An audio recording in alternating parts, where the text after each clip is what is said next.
ನಗರ ಪ್ರದೇಶಗಳ ಸುತ್ತಮುತ್ತಲೇ ನಗರದೊಳಗಡೆನೆ ಪರಿಸ್ಥಿತಿಗಳು ಹೀಗಿರಬೇಕಾದ್ರೆ ಇನ್ನು ಅತ್ಯಂತ ಕುಗ್ರಾಮಗಳಲ್ಲಿ ಹೇಗೆ ಪರಿಸ್ಥಿತಿ ಆಗುತ್ತೆ ನಂಗೆ ಅರ್ಥ ಆಗ್ತಾ ಇಲ್ಲ. ಯಾಕೆ ಅಂತಂದ್ರೆ ಮೈಸೂರಲ್ಲಿ ಕಲುಷಿತ ನೀರಿನ ಅವಾಂತರ ಓರ್ವ ಸಾವನ್ನಪ್ಪಿದ್ದಾರೆ.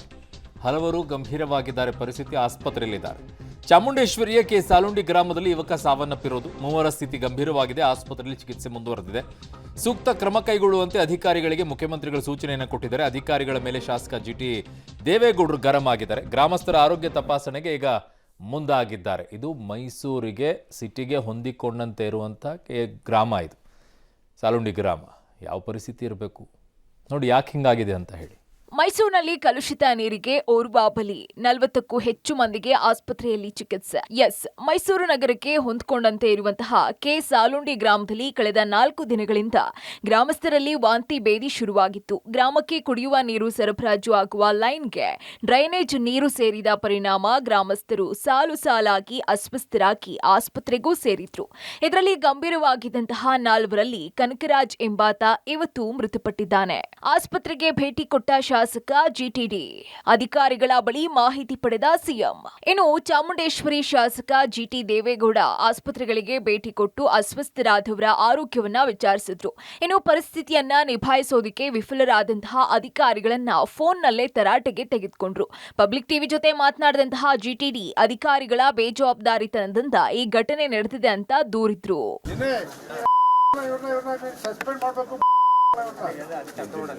ಇಂಜಿನಿಯರ್ ಅವನು ರವಿ ಅಂತಿದ್ದ ಇಲ್ಲಿ, ಅವ್ನು ಸ್ವಂತ ಲೇಔಟ್ ಮಾಡೋ ಕೆಲಸ ಅವನಿಗೆ. ಇದನ್ನ ಸೆಪ್ಟಿಕ್ ಟ್ಯಾಂಕ್ ಮಾಡಿ ಖಾಲಿ ಬಿದ್ದಿದೆ, ದುಡ್ಡು ಖರ್ಚು ಮಾಡಿ ಇದನ್ನ ಲಿಂಕ್ ಮಾಡಲಿಲ್ಲ. ಪೈಪ್ ಲೈನು ಚಿಕ್ಕದಾಕ್ಬಿಟ್ಟಿದ್ದಾನೆ, ಅದನ್ನ ದೊಡ್ಡ ಪೈಪ್ ಹಾಕ್ಸ್ಬೇಕು. ಮತ್ತೆ ಈ ನೀರೆಲ್ಲ ಒಂದು ಚಾನಲ್ ಬಿಟ್ಟಿದ್ದಾರೆ. ಆ ಚಾನಲ್ಲು ಕುಡಿಯೋ ನೀರಿಗೆ ಟ್ಯಾಂಕ್ಗೆ ನೀರು ಸಪ್ಲೈ ಮಾಡ್ತಾರಲ್ಲ, ಆ ಬೋರ್ ಪಕ್ಕದಲ್ಲೇ ಇದು ಅಲ್ಲಿ ಹೋಗ್ತಾ ಇದೆ. ಇದು 48 ಜನಕ್ಕೆ ಈ ತರ ಆಗಿ ಅಡ್ಮಿಟ್ ಆಗಿದ್ದಾರೆ. ಎಲ್ಲರೂ ಚೇತರಿಸ್ಕೊಳ್ತಾ ಇದ್ದಾರೆ. ಒಬ್ರು ಡೆತ್ ಆಗಿದ್ದಾರೆ, ಇನ್ನೊಬ್ರು ಸ್ವಲ್ಪ ಕಿಡ್ನಿ ಪ್ರಾಬ್ಲಮ್ ಇದೆ. ಡಾಕ್ಟರ್ ಸೀರಿಯಸ್ ಆಗಿ ನೋಡ್ತಾ ಇದ್ದಾರೆ. ನಗರಾಧಿಕಾರದವರು ಅವರು UGD ಕೆಲಸ ಇದು ಯಾವುದನ್ನು ಕೂಡ ಮಾಡ್ತಾ ಇಲ್ಲ. ಇದು ಪ್ರಾಬ್ಲಮ್ ಇದೆ ಅಂತೇಳಿ ಬಹಳ ಒತ್ತಾಯ ಮಾಡ್ತಾ ಇದ್ರು ಕೂಡ ಅವ್ರು ಮಾಡಿಲ್ಲ.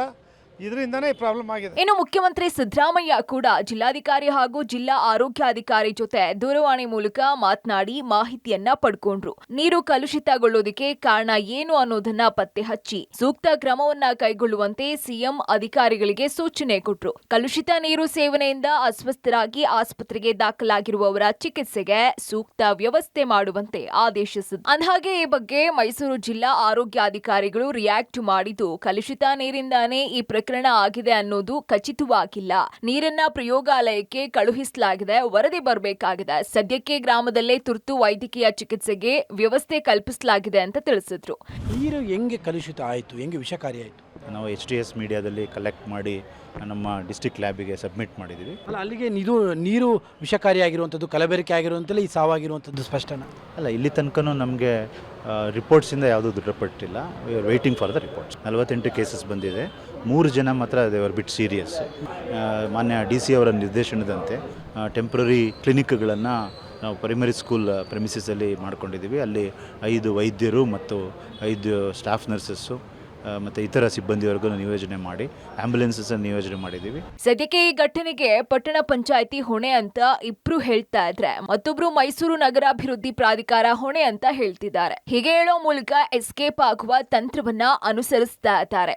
ಸಿಎಂ ತವರು ಜಿಲ್ಲೆಯಲ್ಲಿಯೇ ಇಂತಹ ಘಟನೆ ನಡೆದಿರೋದು ನಿಜಕ್ಕೂ ನಾಚಿಕೆಗೇಡಿನ ಸಂಗತಿ. KP Nagaraj, public TV, Mysuru.